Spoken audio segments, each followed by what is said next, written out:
नमस्कार, news India देख रहे हैं आप। आपके साथ मैं हूं चारुल शर्मा। बुलेटिन की शुरुआत एक बड़ी खबर के साथ कर रहे हैं। मथुरा से ये बड़ी खबर आ रही है जहां पर हिंदू महासभा ने बड़ा ऐलान किया है।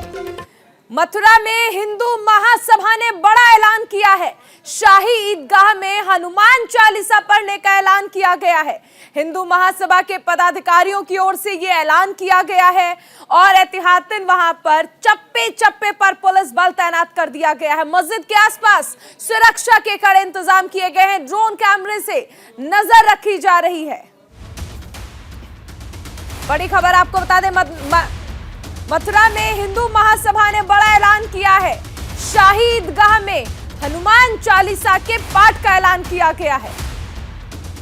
शाही ईदगाह में हनुमान चालीसा पढ़ने का ऐलान किया हिंदू महासभा ने। आसपास सुरक्षा के कड़े इंतजाम कर दिए गए हैं। हिंदू महासभा के पदाधिकारियों की ओर से यह ऐलान किया गया है। मथुरा में चप्पे चप्पे पर पुलिस बल तैनात कर दिया गया है।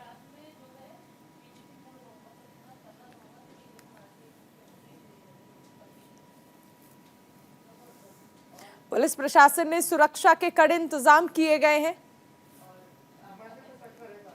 हिंदू महासभा ने ये बड़ा ऐलान किया है और शाही ईदगाह में हनुमान चालीसा पाठ करने का ऐलान।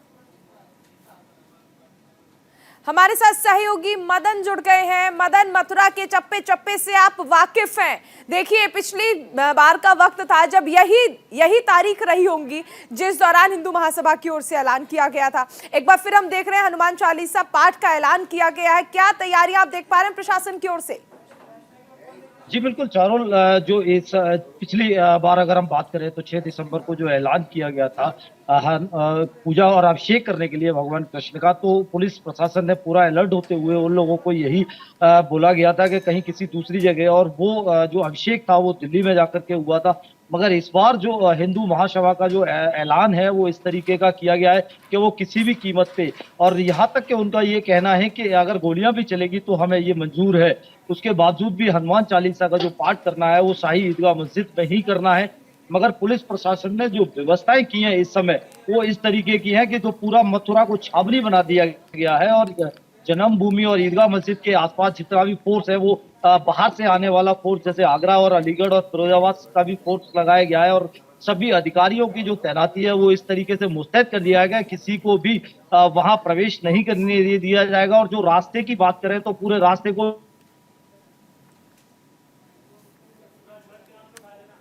मदन, ये समझना चाहेंगे आपसे कि क्या ये जो ऐलान किया गया है हिंदू महासभा की ओर से, क्या ये जो शाही ईदगाह है उसके आसपास, उसके बाहर हनुमान चालीसा पढ़ने का ऐलान किया गया है या शाही ईदगाह के अंदर पढ़ने का ऐलान किया गया है? जी, जो गर्भगृह है भगवान कृष्ण का, जो पुराना गर्भगृह बताया जाता है शाही ईदगाह में, वहां करने की बात हो रही है। अगर बाहर अगर हनुमान चालीसा पढ़ने की बात होती तो ये कहीं ना कहीं पुलिस प्रशासन और ये दोनों कंप्रोमाइज हो जाता और बाहर करा सकते थे। मगर इनका जो जिद है वो सिर्फ ये है कि गर्भगृह में जहां भगवान कृष्ण ने जन्म लिया उस गर्भगृह में इनका हनुमान चालीसा का पाठ करना है। जबकि इसमें 43 लोगों को लगभग गिरफ्तारी भी की है पुलिस ने, और पदाधिकारियों को भी गिरफ्तार किया है कि जिससे ये दंगा ना हो, क्योंकि जो मामला है वो प्रशासन के लिए बहुत ही इस तरीके का है कि माहौल को कहीं ना कहीं बिगाड़ा जा सकता है। इसलिए ये प्रयास किए जा रहे हैं कि ये ऐसा ना हो। बिल्कुल मदन, ये समझना चाहेंगे आपसे कि यहाँ पर हम जो देख रहे हैं शाही ईदगाह के अंदर हिंदू महासभा हनुमान चालीसा का पाठ करना चाहते हैं। इससे देखिए जाहिर सी बात है वहां पर सांप्रदायिकता फैल सकती है। आखिर इस जिद के पीछे का नतीजा क्या है, वजह क्या है? सबसे अहम चीज है कि वजह क्या है, क्यों ऐसी जिद? जी, उनका कहना यह है कि जैसे कोर्ट में मामला अभी तक जो कोर्ट में चल रहा है, और कोर्ट में उन्होंने कहा है कि कहीं भी पूजा ना करने के लिए या किसी चीज को लेकर के कोर्ट ने स्टे नहीं दिया है, तो फिर पूजा करने में। और एक तरफ जो ये हिंदू महासभा के जो अध्यक्ष, कोषाध्यक्ष है दिनेश शर्मा, उन्होंने कल एक ऐलान भी किया है कि अगर हमको पूजा नहीं करने दी जाती है तो वो जन्मभूमि के गेट पर खड़े होकर के आत्मदाह कर लेंगे। ये सबसे बड़ा चैलेंज उन्होंने प्रशासन को दिया है। तो प्रशासन के लिए ये भी बहुत बड़ा चैलेंज हो गया है, और कोशिश कर रही है प्रशासन के दिनेश शर्मा को जल्दी से जल्दी नजरबंद किया जाए या उन्हें पुलिस की गिरफ्त में लिया जाए। जी। मदन, ये समझना चाहेंगे, देखिए जिस तरह आप जिक्र कर रहे हैं, सबसे अहम चीज है कि मामला कोर्ट में है, विचाराधीन है, सुनवाई भी चल रही है। ऐसे में हिंदू महासभा के उपाध्यक्ष का ये कहना कि अगर शाहिद गाह के अंदर उन्होंने हनुमान चालीसा का पाठ नहीं किया तो वो आत्मदाह कर लेंगे। ये प्रशासन के लिए चुनौती है, ये न्यायिक व्यवस्था पर सवाल उठाने वाली चीजें हिंदू महासभा की ओर से, क्योंकि इस तरह सांप्रदायिकता जाहिर सी बात है कि वहां पर बढ़ेगी, स्थिति खराब हो सकती है। तो फिर ये सब आखिर क्या चल रहा है? जी बिल्कुल, जिस तरीके से देखा जा रहा है, उन्होंने जो आत्मदाह की बात की है, और वहीं और जो सनातनी धर्म है, जो उनका कहना ये है कि जहाँ बाहर से इतने लोग आ चुके हैं, उनको ना तो होटल में स्टे दिया जा रहा है, और आसपास जन्मभूमि के आसपास जितने भी होटल धर्मशाला, उन पर कड़ी निगरानी रखी जा रही है। कहीं से भी कोई आदमी बाहर से जो आने वाले सांप्रदाय धर्म के जो लोग हैं, वो मथुरा में ना रह पाए, क्योंकि एक जो लोग की जो भीड़ है हिंदुओं को लेकर के, वो ना एकत्रित हो पाए, जिससे कि ये जो आज का इन्होंने जो 6 दिसंबर का ऐलान किया था वो सफल हो पाए। चलिए, बहुत शुक्रिया मदन इस तमाम जानकारी के लिए। एक बड़ी खबर आपको बता दें, ज्ञानवापी मामले में बड़ी खबर आ रही है। जिला अदालत में आज सुनवाई होनी है। कथित शिवलिंग की कार्बन डेटिंग के मामले में ये सुनवाई होनी है। जिला कोर्ट के आसपास सुरक्षा के कड़े इंतजाम किए गए हैं। ज्ञानवापी मामले में ये अहम सुनवाई जिला अदालत में आज ये देखिए सुनवाई होनी है। दरअसल कथित शिवलिंग की कार्बन डेटिंग को लेकर ये सुनवाई होनी है। एक पक्ष का कहना है कि कार्बन डेटिंग, क्योंकि ये वो प्रक्रिया है जिससे आप ये जान सकते हैं कि आखिर कोई भी वस्तु कितनी पुरानी है। इसके जरिए ये पता चल जाएगा कि क्या वाकई शिवलिंग है या फिर मुस्लिम पक्ष जिस तरह कहता है कि फव्वारा है। आखिर ये है क्या, ये जानने के लिए कार्बन डेटिंग होनी है। इसको लेकर सुनवाई होनी है कि क्या ये कार्बन डेटिंग की जानी चाहिए या फिर नहीं। आज ये अहम सुनवाई होनी है। कार्बन डेटिंग मामले में जिला कोर्ट के आसपास सुरक्षा के कड़े इंतजाम कर दिए गए हैं। हमारे साथ सहयोगी मदन मोहन जुड़ रहे हैं। मदन, आज अहम सुनवाई है। जी चल, बिल्कुल ये बताना चाहूंगा कि जिस तरह से आज जो है वाराणसी में जिला जज सीनियर डिवीजन कोर्ट में जो है आज 5 मामलों में जो है सुनवाई होनी है, जिसमें कहा जाए गॉडेस श्रृंगार गौरी वर्सेस जो है यूनियन ऑफ इंडिया के जो है जो कहा जाए कि मुकदमा संख्या 350/21 जो सबसे पुराना मुकदमा है, आज उस पे जो है कहा जाए तो पोषणीयता को लेकर के जो है सुनवाई होगी, और कहा जाए तो कुल 5 मामलों में जो है आज सुनवाई होनी है। तो ऐसे में कहा जाए कि जिस तरह से अभी जो श्रृंगार गौरी का जो मामला चल रहा है, जो बजूखाने के अंदर जो शिवलिंग मिली है, वो जो है कहा जाए तो 2022 में जो है उसे दर्ज किया था। ये जो है काफी पुराना मामला है। साथ ही साथ जो है इसमें यह मांग की गई है कि जो श्रृंगार गौरी है उनको जो है निवृत्त श्रृंगार की इजाजत दी जाए, जो वहां पे माता श्रृंगार है गौरी हैं उनकी जो है पूजा अर्चना की जाए। साथ ही साथ जो है पूरे परिसर को जो है हिंदुओं को सौंप दिया जाए। इन मामलों को लेकर के जो है आज सुनवाई होगी। लगभग 2 बजे के आसपास जो है ये सुनवाई होगी, और कुल 5 मामलों में जो है आज सुनवाई होनी है। जी चारू मदन, ये भी समझना चाहेंगे आपसे कि देखिए एक तरफ मुस्लिम पक्ष है तो दूसरी तरफ हिंदू पक्ष में दो फाड़ नजर आया था। एक पक्ष का कहना है कि कार्बन डेटिंग होनी चाहिए, एक पक्ष का कहना है कि कार्बन डेटिंग नहीं होनी चाहिए क्योंकि इससे शिवलिंग को नुकसान हो सकता है। अब ऐसे में ये सिचुएशन जो हो गई है जहां आपको एक साथ लड़ना चाहिए, वहां पे अब 2 धड़े बढ़ चुके हैं। ऐसे में क्या अहम चुनौतियां रहेंगी सुनवाई के दौरान और क्या इसकी कमियां हो सकती हैं, क्या खामियां हो सकती हैं? जी चारू, बिल्कुल ये बताना चाहूंगा कि जिस तरह से अगर बात करें तो वाराणसी में जिला जज कोर्ट ने जो है कार्बन डेटिंग को लेकर के सीधे जो है इसको जो है खारिज कर दिया था। और वहीं अगर हम बात करें तो हिंदू पक्षकार ने जो है लगातार 2 फाड़ होते हुए नजर आ रहे हैं। कल भी जिस तरह से जो मामला था उसमें जो कहा जाए तो 4 वादी महिलाओं के द्वारा जो है कहा गया था कि जो अन्य कोर्ट में जो केस चल रहे हैं उसको जो है एक तरह से मर्ज कर दिया जाए और एक साथ जो है सुनवाई हो। वहीं अगर कहा जाए तो किरण सिंह के जो की ओर से जो है ये डाला गया कि इस जो है केस को जो है बाधित करने के जो है पूरा प्रयास है। तो इस तरह से कहा जाए तो हिंदू पक्षकार में ही 2 फाड़ होते हुए नजर आ रहे हैं। तो ये कहीं ना कहीं अगर कहा जाए तो ज्ञानवापी के का जो केस चला है उस पर जो है असर पड़ेगा, क्योंकि दोनों अगर हिंदू पक्षकार जो आपस में ही अगर लड़ेंगे तो इसका जो है नतीजा जो है उसमें होगा। और खास करके अंजुमन इंतजामिया जो है लगातार इस पे कहते आ रहा है कि जो वहां पे बजूखाने मिले हैं वो बजूखाने के अंदर जो शिवलिंग है, शिवलिंग के जो है वो शिवलिंग नहीं है बल्कि जो है वो फव्वारा है। तो जिसको लेकर के कार्बन डेटिंग मीटिंग की भी मांग की गई थी, जिस पर जो है कहा जाए तो जिला जज के अदालत ने जो है मदन इसे ये खारिज कर समझना दिया गया चाहेंगे है। अब ये जो है मामला हाई कोर्ट में है। मदन आपसे ये समझना चाहेंगे, क्योंकि ज्ञानवापी मामले में मुस्लिम पक्ष ने कहा कि ये फव्वारा है, हिंदू पक्ष ने कहा कि ये शिवलिंग है। ऐसे में आपसे ये समझना चाहेंगे कि ये जो पूरा मामला, जब मामला कोर्ट में जाता है तो हिंदू पक्ष में दो फाड़ नजर आ रहा है, जिस तरह हमने जिक्र भी किया। एक फाड़ कह रहा है कि कार्बन डेटिंग होनी चाहिए, दूसरे का कहना है कि कार्बन डेटिंग नहीं होनी चाहिए। जाहिर सी बात है कि अपना ही केस कमजोर होने वाली चीजें हैं। ऐसे में क्या जो हिंदू महासभा है या हिंदू संगठन है, उनकी ओर से कोई प्रयास नहीं किया जा रहा है समझाने के लिए कि एक पक्ष मजबूती के साथ खड़ा हो पाए? देखिए चारुल, बिल्कुल है, लगातार जो है ये प्रयास है कि जो दोनों पक्ष जो अभी अलग हुए हैं उनको जो है एक साथ किया जाए। लेकिन इस बार ये कहना है कि वो जो मामला जो अभी फास्ट ट्रैक कोर्ट में चल रहा है वो दूसरा है, और जो ज्ञानवापी श्रृंगार गौरी का जो मामला है ये दूसरा है। तो ऐसे में अगर कहा जाए तो इसको जो है मर्ज करने का कोई सवाल नहीं उठता है। इस पर है किरण सिंह ने के ओर से जो है ये याचिका डाली गई थी कि ये खामखा जो है केस को जो है बाधित करने का प्रयास है, जबकि जो 4 अन्य वादी महिलाएं हैं उनका ये कहना है कि अगर ये केस को जो अगर मर्ज कर दिया जाता है तो केस से मजबूती मिलेगी और केस को आगे लड़ने में इसमें होगा। हालांकि प्रयास जो है जारी है। अभी जो है कहा जाए तो इस मामले में 7 तारीख को जो है कल जो है सुनवाई होगी। सुनवाई में जो है एक प्रयास रहेगा कि दोनों जो है में जो है एक साथ मिलकर के लड़े।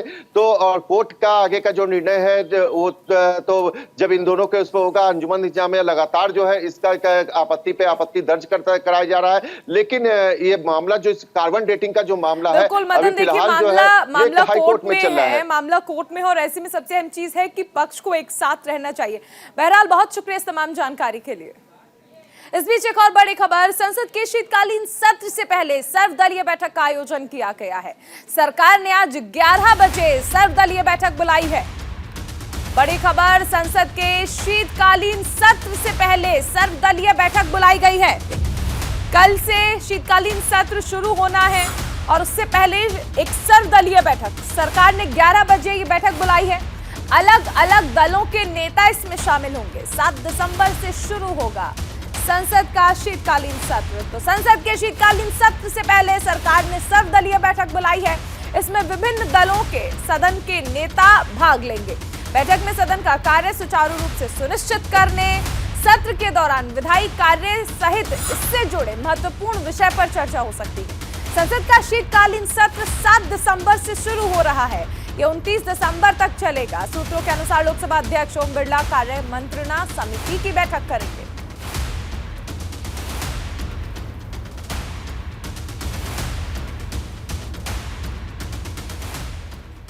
हमारे साथ सहयोगी राजीव तिवारी जुड़े हुए हैं। राजीव, देखिए एक रूटीन के तौर पर इस बार फिर से सर्वदलीय बैठक का आयोजन किया गया है ताकि जो शीतकालीन सत्र की शुरुआत हो रही है वो सुचारू रूप से चल सके। बिल्कुल, अगर देखा जाए तो हर बार जब सत्र शुरू होता है उसके ठीक पहले जो है सर्वदलीय बैठक बुलाई जाती है। उसी क्रम में देखा जाए तो कल से संसद का शीतकालीन सत्र चल रहा है। 7 दिसंबर से शुरू होगा और ये 29 दिसंबर तक चलेगा। तो ठीक उसके पहले आज जो है केंद्र सरकार की तरफ सर्वदलीय बैठक बुलाई गई है, जिसमें सभी राजनीतिक दलों के जो सदन के नेता हैं राज्यसभा में और लोकसभा में वो इस बैठक में शामिल होंगे। और सभी लोगों से उम्मीद की जाएगी, अपील की जाएगी कि संसद को सुचारू रूप से चलाया जाए। इसमें आप लोग सहयोग कीजिए, क्योंकि आपने देखा होगा कि जब भी सत्र चलता है तो किस तरह से उसमें हंगामा होता है। तो इस दौरान जो है भारतीय जनता पार्टी और केंद्र सरकार जो है लगातार मैनेज करने की कोशिश करती है। तो केंद्र सरकार ने पिछले सप्ताह जो है 16 विधायकों को जो लिस्ट किया है पेश करने के लिए, यह महत्वपूर्ण विधेयक है। और इसको लेकर के आज इसमें चर्चा भी की जाएगी कि आप लोग पूरी तरह से विपक्ष के नेताओं से कि आप लोग सहयोग कीजिए और सुचारू रूप से चले। चूँकि जो सत्र है इसमें 17 बैठक निर्धारित किया गया है और 16 विधेयकों को तैयार किया गया है पेश करने को लेकर के, जो महत्वपूर्ण है, जिसमें चुनाव सुधार प्रक्रिया पे चर्चा होगी और इसको लेकर विधेयक तैयार किए गए। राजीव, ये समझना चाहेंगे आपसे कि सरकार की द्वारा बुलाई गई सर्वदलीय बैठक में अब तक किन किन विपक्षी पार्टियों का सहयोग मिल पाया है? कौन कौन पार्टियों के नेता शामिल होने वाले हैं, कोई जानकारी? बिल्कुल, अगर देखा जाए तो इसमें जो विपक्षी पार्टी है, कांग्रेस पार्टी की बात कीजिए और जो क्षेत्रीय पार्टियां हैं उनकी बात कीजिए, सभी पार्टियों के जो सदन के नेता हैं उनको जो है केंद्रीय संसदीय कार्य मंत्री प्रहलाद जोशी ने निमंत्रण पत्र भेजा है और वो सभी इसमें शामिल होंगे बैठक में और उन लोगों से राय मशवरा किया जाएगा कि किस तरह से सुचारू रूप से चलाया जाए, क्या आप लोग का सहयोग रहेगा, हंगामेदार ना हो, हंगामा ना हो, जो भी मुद्दे हैं उसको सही तरीके से पटल पे रखा जाए। तो इस तरह की तमाम बातों को लेकर चर्चा किया जाएगा। जी चलिए, बहुत शुक्रिया इस तमाम जानकारी के लिए राजीव। इस बीच एक और बड़ी खबर आपको बता दें, भारत सीमा पर पाक की नापाक हरकत एक बार फिर से देखने को मिली है। पंजाब के तरन तारण में पाकिस्तानी ड्रोन के घुसने की खबर सामने आई है। पाकिस्तान की नापाक हरकत एक बार फिर से भारतीय सीमा पर दिखी है। पंजाब के तरन तारण में पाकिस्तानी ड्रोन घुसा है। पुलिस और बीएसएफ ने एक ड्रोन को ढेर कर दिया है। सीमा पार से 2 किलो हेरोइन बरामद की गई है। सीमा पार से भेजी गई 2 किलो हेरोइन बरामद की है। पंजाब के तरन तारण में पाकिस्तानी ड्रोन घुसा, हालांकि पुलिस और बीएसएफ ने इसे ढेर कर दिया है। सीमा पार से भेजी गई 2 किलो हेरोइन बरामद की गई है। ड्रोन को मार गिराया गया है। लगातार इस तरह की जो हरकतें हैं नापाक पाकिस्तान की ओर से की जा रही है और लगातार पुलिस की जो सतर्कता है उस पे हम देख रहे हैं कि इससे पहले भी कई बार पाकिस्तान की ओर से ड्रोन भेजे गए जिन्हें बीएसएफ और पुलिस ने मार गिराया।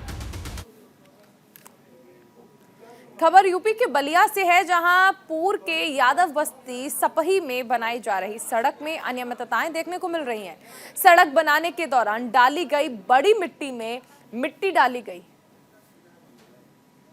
बड़ी गिट्टी में मिट्टी डाली गई जिसमें घास जमा है और घास पर पिचिंग का काम किया जा रहा है। ग्रामीणों का आरोप है कि सड़क निर्माण में अनियमितताएं बरती जा रही हैं, लेकिन अब तक कोई अधिकारी जांच के लिए नहीं पहुंचा है। उनका कहना है कि ठेकेदार की तरफ से 3 महीने पहले बनाई गई सड़क भी पूरी तरह से क्षतिग्रस्त हो गई है।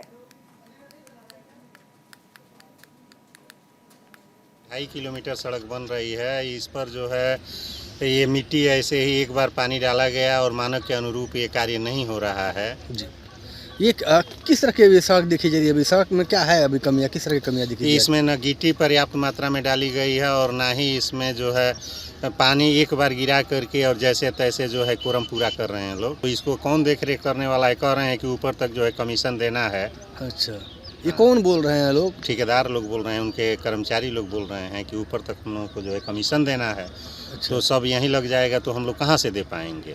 तो उधर यूपी के अलीगढ़ में एक अनोखा मामला सामने आया। यहाँ गोंडा थाना इलाके के में एक 7 साल पहले जिस लड़की के अपहरण और हत्या के रूप में युवक जेल में बंद है, पुलिस ने अब उस महिला को गिरफ्तार कर कोर्ट में पेश किया। जेल में बंद आरोपी युवक विष्णु की मां ने मामले की जांच को लेकर एसएसपी से गुहार लगाई थी, जिसके बाद गोंडा थाने की पुलिस ने महिला को न्यायालय में बयान और डीएनए की जांच कराने को लेकर पहुंची। बताया जा रहा है कि महिला नाम बदलकर हाथरस में रह रही थी। इसकी शादी हो चुकी है और 2 बच्चे भी हैं। महिला के पिता ने एक अज्ञात युवती के शव को अपनी बेटी बताया और विष्णु को अपहरण और हत्या के मामले में नामजद किया था। इसके बाद विष्णु को गिरफ्तार कर जेल में डाल दिया। अब इस महिला के सामने आने के बाद पुलिस पूरे मामले को नए सिरे से जांच में जुट गई है।